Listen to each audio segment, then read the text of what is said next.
3รูปแบบแท่งเทียนที่เทรดเดอร์มืออาชีพเขาใช้กันในการคอนเฟิร์มจุดเข้าหรือว่าเงื่อนไขอีกเงื่อนไขหนึ่งในการเข้าออเดอร์นั้นๆอย่างเช่นอาจจะใช้โซนตัวอย่าง Demand Supply Order Block FVG Key Level ฮับต้านนี่นั่นก็ว่ากันไปแล้วก็อีกเงื่อนไขหนึ่งที่เทรดเดอร์มืออาชีพใช้กันก็คือใช้แท่งเทียน PA หรือว่า Price Action หรือว่ารูปแบบแท่งเทียน3รูปแบบที่ว่าพรสิเชดต่อไปนี้เพื่อเป็นอีก1เงื่อนไขเพื่อคอนเฟิร์มจุดเข้านั้นเดี๋ยวพรกับชิมาแชร์ให้ทุกคนเข้าใจมื้อนี้ในเชิงเชก็คือสิแชร์สิแบ่งปันรูปแบบที่ว่าเข้าใจง่ายนะตัวอย่างมือใหม่เข้ามาสิก็สามารถเข้าใจได้เดี๋ยวเฮามาเบิ่งกันแรกเริ่มก็คือนี่เลยรูปแบบแท่งเทียนกินนะอันนี้ก็คือรูปแบบที่1ตามที่ว่าพรโชว์ณตอนนี้เลยรูปแบบกินรูปแบบกินซึ่งรูปแบบนี้การสังเกตหรือว่าวิธีสังเกตกามันก็จะมี2แบบด้วยกัน1มากะกินแบบนี้คือตัวอย่างกินแบบนี้เนี่ยเขาสิใช้คอนเฟิร์มฟังบ่ายตัวอย่างฮอตโซนบ่ายปุ๊บเกิดแทงแบบนี้ปุ๊บเขาสิใช้ในการคอนเฟิร์มฟังบ่ายแล้วก็ต่อมารูปแบบที่ว่าเขาสิใช้คอนเฟิร์มฟังเสียวนั่นเองก็คือวิธีการสังเกตจาก2แทงด้วยกันเดี๋ยวแรกเริ่มมาเฮาสิมาทำความเข้าใจก็คือตัวแรกนี้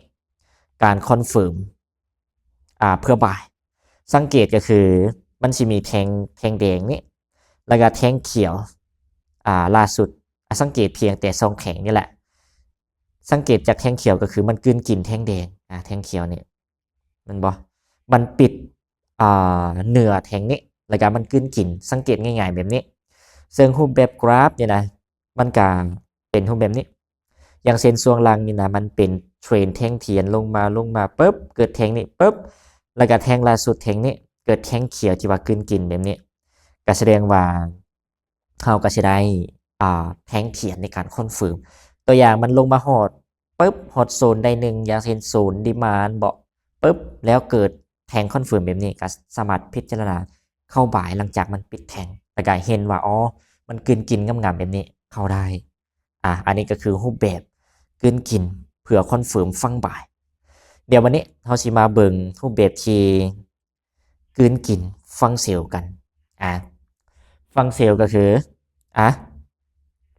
การสังเกตจาก2แทงคือกัน1มาก็คือแทงแบบนี้แทงเขียวแล้วก็2มาแทงแดงที่ว่าเป็นแทงใหญ่ยาวหรือว่าแทงที่ว่ามีวอลลุ่มหรือปริมาณการขายหลายสิแล้วก็สิสังเกตเห็นว่ามันกลืนกินแทงก่อนหน้าแทงล่าสุดนี่นะแทงนี้นี่นะมันกลืนกินแทงนี้สังเกตง่ายๆแบบนี้เลยซึ่งพฤติกรรมกราฟมันสิเป็นแบบนี้เดี๋ยวพรสิให้เบิ่งตัวอย่างช่วงล่างมานี่มันอาจจะเป็นแทงเทียนที่ว่าเป็นแทงเทียนเขียวขึ้นไปหอดจุดใดจุดหนึ่งปุ๊บแล้วเกิดแทงนี้แทงแดงนี้ที่ว่าเป็นแทงใหญ่ยาวแบบนี้แล้วก็กลืนกินแทงก่อนหน้าได้ตัวอย่างปิดปุ๊บเนี่ยฮอตโซนอาจจะเป็นโซน FVG บ่ซัพพลายบ่ต้านบ่ฮอตปุ๊บเนี่ยนะเกิดแบบนี้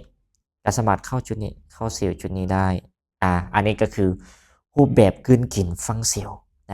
ซึ่งซับภาษาอังกฤษเนี่ยนะเราไม่จำเป็นต้องจื้อก็ได้อย่างเช่นbearish engulfing นี่นะbullish engulfing นี่นะไม่จำเป็นต้องจื้อก็ได้แล้วก็รูปแบบต่อมาก็คืออันนี้ก็คือสิเป็นรูปแบบแท่งเทียนที่อันว่าเป็นรูปแบบที่2ที่ส่วนตัวใช้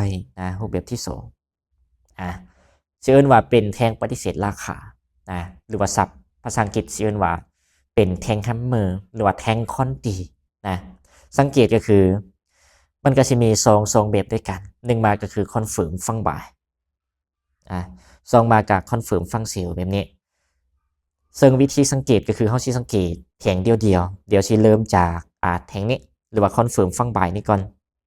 คอนเฟิร์มฟังบ่ายนี่ก่อนนะซึ่งสิสังเกตเห็นว่า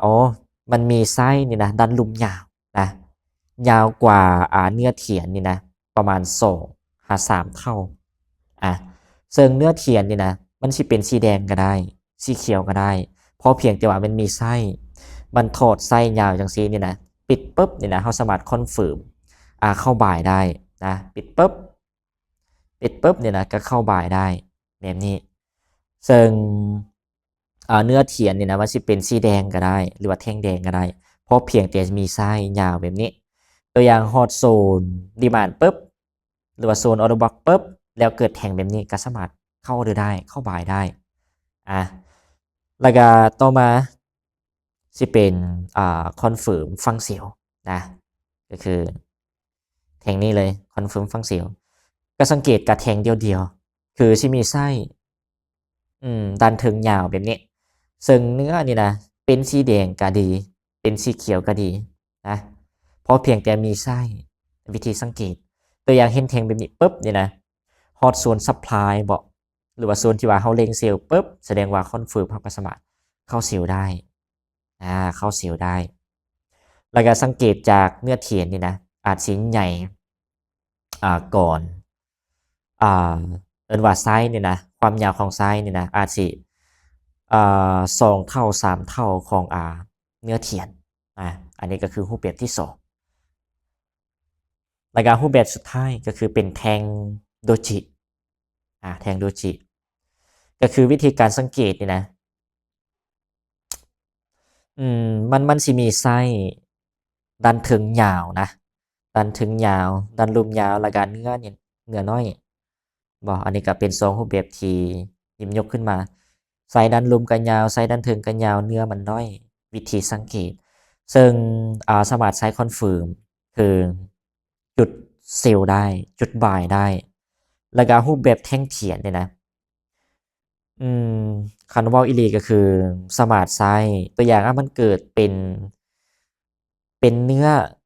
เขียวก็ได้เนื้อแดงก็ได้แต่ว่ามันต้องเป็นน้อยๆเป็นเนื้อน้อยๆไซส์ดันถึงดันรุมยาวสิสมาร์ทไซส์คอนเฟิร์มทางฝั่งบ่ายได้คอนเฟิร์มทางฝั่งเซลล์ได้2รูปแบบนี้ตัวอย่างมันเกิดที่โซนซัปพลายหรือว่าโซนดีมานด์ดีมานด์ปุ๊บแทงแบบนี้ปุ๊บนี่นะก็พิจารณาเข้าบ่ายเกิดแทงแบบนี้ปุ๊บก็สามารถพิจารณาเข้าบ่ายได้แบบนี้หรือว่าพิจารณาเข้าเซลล์กรณีที่ว่าฮอตโซนที่ว่าเฮาเล็งเซลล์อันนี้ก็สามารถพิจารณาเข้าเซลล์ได้กรณีที่ว่าฮอตโซนเฮาเล็งเซลล์สรุปก็คือเฮาสามารถใช้ทั้ง2รูปแบบในการคอนเฟิร์มฝั่งบ่ายฝั่งเซลล์ได้นะที่พอหยิบยกขึ้นมาเพราะว่าเฮาสิบ่วัดว่าอ๋อมันต้องเป็นเนื้อสีเขียวค่อยบ่ายเนื้อสีแดงค่อยเสียวรูปแบบที่ว่าพรไซก็คือบ่ได้วัดแบบนั้นนะพอเพียงแต่ว่ามันเกิดฮอตโซนปุ๊บก็เข้าแล้วก็ทั้งหมดทั้งมวลที่เว้าๆมาก็คือบ่แม่นว่าอ๋อเห็นแท่งแบบนี้ปุ๊บแล้วก็สิเข้าก็คือต้องได้มีจุดหรือว่าเงื่อนไขอื่นในการคอนเฟิร์มอย่างเช่นแท่งเทียนหรือว่ารูปแบบ PA นี่นะอาจสิเป็นเงื่อนไขเพิ่มเงื่อนไขสุดท้ายแบบนี้ได้อย่างเช่นระบบเทรดเฮาอาจสิเบิ่งโครงสร้างเบิ่งศูนย์แบบนี้จุดมันเคลียร์สภาพของแล้วก็ฮอตโซนปุ๊บเกิดแท่งแบบนี้เพื่อเป็นสัญญาณในการคอนเฟิร์มหรือว่ายืนยันจุดเข้าของเฮาสำหรับคลิปนี้ก็สิประมาณนี้เดี๋ยวคลิปต่อไปพรก็สิหยิบยกตัวอย่างว่าการเฮาใช้3แท่งเทียนหรือว่ารูปแบบ PA 3รูปแบบที่ว่าพรหยิบยกขึ้นมาในกราฟจริงว่ามันเป็นจั่งใดแล้วเจอกันคลิปต่อไป